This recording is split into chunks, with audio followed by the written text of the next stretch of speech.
right, let's just take a little trip down memory lane. So back in the 60s, it was illegal to have a gay bar.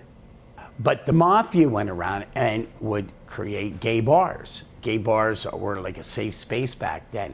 It was a place where you could go to, where you could dance with who you love, and that was illegal. You could drink. It was illegal to serve a homosexual a drink. And also, you had to wear 3 articles of clothing that matched your gender. Otherwise, that was illegal also. So the mafia would go around and they'd buy up these places. They'd throw paint on the walls, throw a couple tables, put a jukebox in, and especially here at the Stonewall, they didn't even have running water behind the bar. And it was the original space for the LGBT community. And so what they used to do, because it was illegal, they would pay off the cops. So the cops would get paid, let's say, once a week. Mm-hmm. And if they didn't get paid that week, they would come to like Stonewall here and they would harass the bartenders, extort money from them, and arrest people. The 60s were a time where LGBTQ people felt like they were really fed up, right? I mean, and we saw what was happening in the civil rights movement, what was happening around women's rights, the protests at the Vietnam War. So the LGBTQ community was just really sick and tired of this kind of oppression. So on that particular night of June 28, 1969, they finally stood up and fought back when it actually got raided. The police came in, and they started arresting customers who didn't have the clothing articles that matched their gender, put them up against the wall and like physically search them, which is so beyond insulting, and started taking people out in a paddy wagon. And a lot of people say, you know, there's different myths about how it started. Some people say they were all mad because of Judy Garland. Judy Garland was like Madonna. Yep. Of today. Back then, you know, that it was an icon for the gay community. Yeah, so they fought back and the cops barricaded themselves inside the Stonewall here. And outside, all around, it was a very gay area. So everyone heard, oh, something's going on at the Stonewall. And they looked out the windows and they saw like people running around screaming, so they all came down. Before you knew it, there's like thousands of people out here fighting back with the police, and the police barricaded themselves in here. And this wasn't the first protest. This wasn't the first fight back. There were many throughout the 60s. But because it was New York City, it being the #1 television market, that it got out there.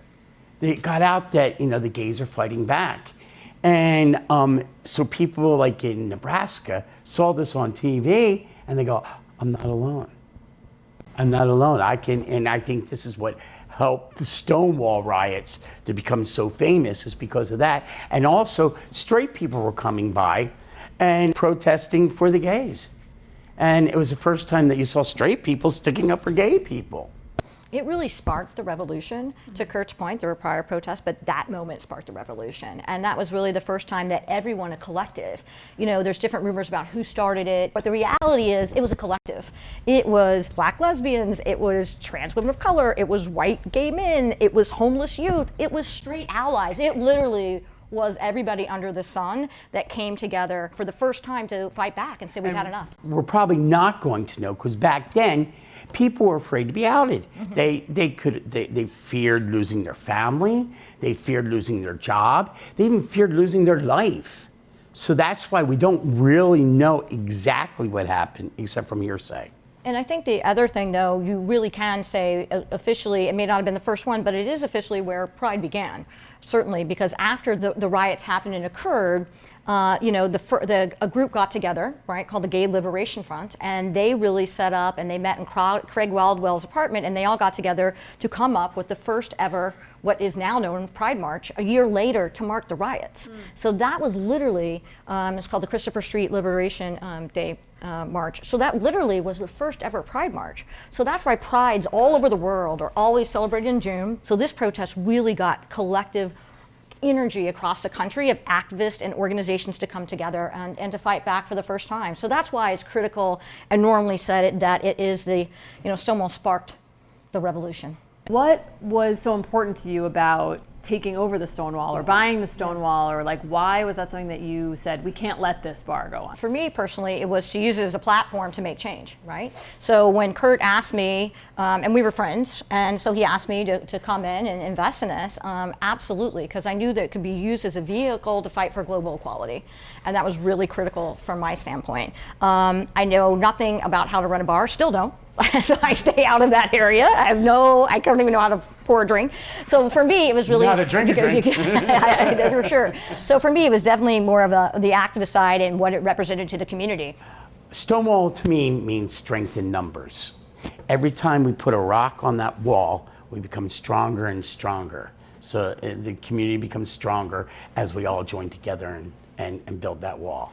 Let's talk about SIGB and how that was formed. Well, obviously our platform, we got to use our platform. And what a way to do it, but to start a nonprofit. I'll let you talk, 'cause she's the CEO. We had done literally hundreds, if not thousands, nonprofit charity events, and we were already using the bar as a platform and being very active.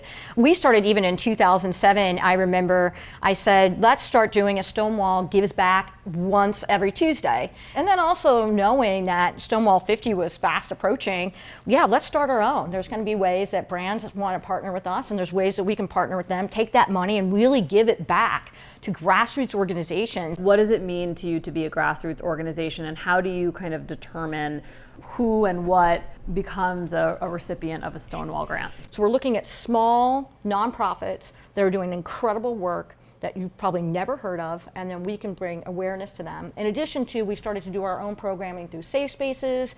We're going to do a Stonewall Inn rallies for recovery, talking about mental illness and addiction, which is an alarming rate in the LGBTQ community. So we're really going from that next level of just a grant-giving organization to a full-fledged charity that's going to do some of the work as well. So that helps fund this work, and we can't do that work without getting the funding. And that's a central part of what we do. Why do you work with corporate partners? How do you hold us accountable, helping us keep ourselves in check with, staying authentic, actually helping and making an impact? You said to me the other day, we're sick of awareness. We need brands to do something, right? Yeah. Right. And that's like really sticking with us. Yeah. What is the right way to do it, right? They can bring awareness. They can make a platform that is probably higher than our platform. So it's important that they come on board, but not just once a year, sure. Gay Pride Day, 24/7. And you guys are 24/7 with us for how many, 4 or 5 years now? And yeah, we don't consider you partners. We consider you a part of Stonewall. You're a part of that rock on that wall.